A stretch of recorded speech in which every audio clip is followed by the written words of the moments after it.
When I originally received the request for a quote for this project, this bench was supposed to be part of a set of built-in bookshelves. In talking with the client and discussing their needs with them, we decided to go with a freestanding piece of furniture for the bench so that it could be moved out into the center of their living room. I've had this pecan slab in the shop for, 6 months or so. I got it as part of a larger group for a project that I was doing at that point, and it's been waiting for a project like this. The first step, as with pretty much anything live edge, is to go ahead and start bringing the pieces down to the shape and the size that you want. Now you can see I'm running what's eventually going to be the top of the bench through the planer. I had a little bit of an issue changing out the teeth on the planer the other day, and so instead of a 20-inch planer, I've only got about 18 inches until the new carbides come in. That was just barely enough to do this. The bench is about 17 3/4 of an inch deep. Next, I went on to just a rough belt sanding with a 3-inch belt sander. I'm running 40 grit right now, just trying to knock off some of the planer marks. I didn't turn the teeth as well as I should have, even the ones that I didn't break, and so it's cutting a few grooves into the top. The next step is to start cutting the legs to shape. The slab was barely long enough, and it had some cracks and occlusions on the one end of it, but I wanted to use it anyway. So you'll see as I go forward, I had to put in some bow ties. A friend of mine here locally has a laser and cut these out of acrylic for me. I've got them in 4 sizes to the ratio that I like. I'm going to use 3 down the side, and then later on I'll actually put 3 more in the top just to sort of keep the pattern going. These make it really easy to do layout and to make sure that I have them spaced properly. I still don't use them for the final marking. I'll go back a little bit later and mark them because I cut these bow ties out of the walnut by hand. Sometimes they'll end up just a little bit undersized, and that would cause problems if I use the original layout lines. Next step is to cut them out on the bandsaw, and this is just a roughing cut just to sort of establish my shape moving forward. I like to use a piece that is longer than is necessary. That way all I have to do is cut out the angled edges of the bow ties, and then I can take the whole piece over to the miter saw and cut it perfect 90s on either end, having a reference edge on what ends up being the waist stock. You can see there that still references against the fence to allow me to cut it at 90 degrees. The next step in my process is to come back with a chisel and clean up some of the bandsaw marks down the side.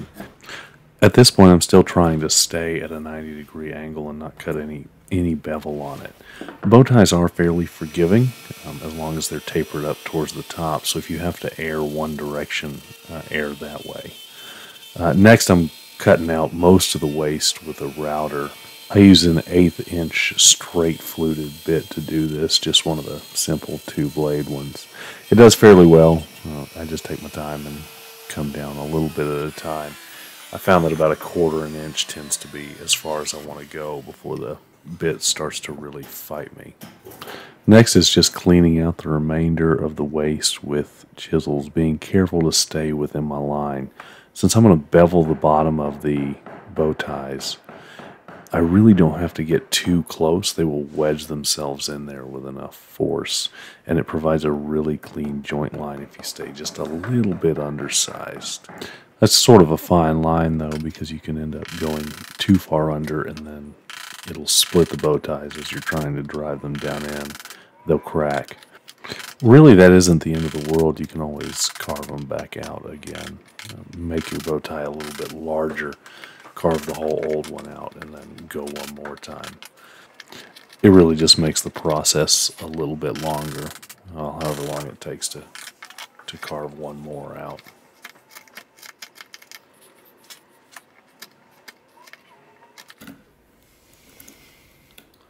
Once all the waist has been carved out, I just go ahead and bevel the bottom edges, knocking just a little bit out to make sure that they'll clear inside the corners, which you can see here as I'm driving that one in. You can see it slides in easier right at the beginning. And then I use a waste piece of wood and drive them home.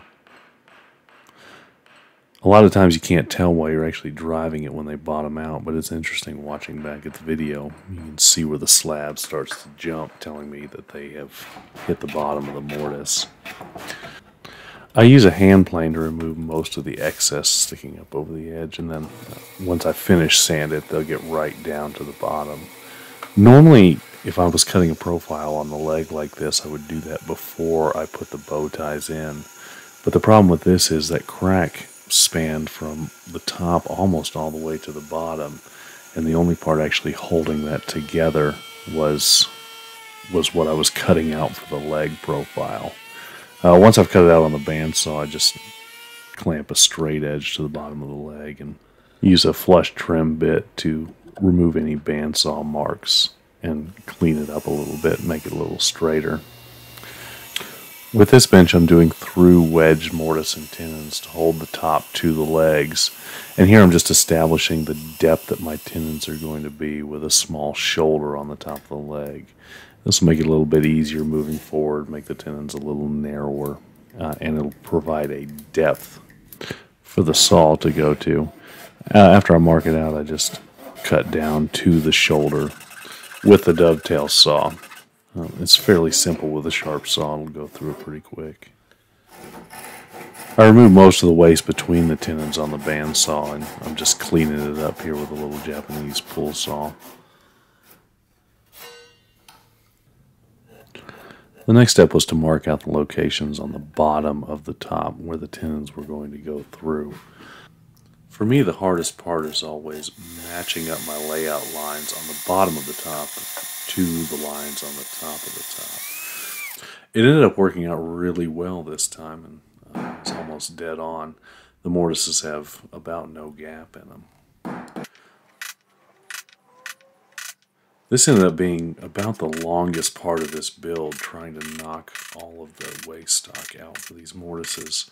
Pecan is fairly dense, and the top was about 1 3/4 thick. I think all told, this process on both of them took about 2 hours. The total build time on the whole bench was about 14 working hours. There was a bad spot on the inside of the one leg I put the bow ties on. A little bit of rot, and I decided to cut that out with the router and put a patch in. The process for that involves using a straight edge along with a flush trim bit on the router to establish 2 parallel cuts, which you will then go back and cut the middle out of. And that's what I'm doing here, taking most of the waste out. Under normal circumstances, I probably wouldn't have bothered with this piece. It would have been cut down for something smaller, or the rot cut out to not interfere with the project. But I liked the way that the bark had grown down into the split in that piece of pecan, and really liked it after I put the bow ties in. Sometimes even after I put a lot of work into it, I'll still get rid of the piece if it doesn't feel viable. Here I am just cutting the patch down to size. I cut it a few times, sneaking up on the right width. That way it fit in there just perfect. And it ended up being a very nice friction fit. I still did glue it in. For now, I ended up leaving it a little proud, both thickness-wise and length-wise. So it's sticking up a little bit above the plane of the leg and down a little bit below the bottom of the patch opening. Same with the bow ties. I cut a small bevel on the bottom side of it. That way if there's anything at the edges that I didn't get with the chisel when I was cleaning the patch out, it'll fit in there nicely. I decided to add a couple more bow ties to the top as well. I had one pretty good sized crack at one end, and I like to add them in threes. I'm not really sure why. It's kind of a personal style. So I lined them all up, and it was the same process as before. Those knocked in really nice as well with minimal gaps. I put an 1/8 inch round over around the legs and then around the top as well. And then it was time to get to assembly. Since I am doing a wedged mortise and tenon, I drilled a small hole at the bottom of the tenon on both sides to allow for the wedges to open up the tenon without cracking it. Then I simply cut down to the hole, and it was time for assembly.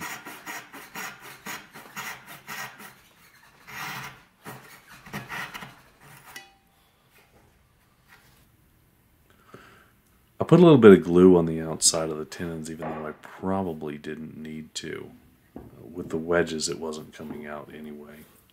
I dry fit this several times during the build process and knew that they were going to be tight, so I got out an old framing hammer to help drive them home.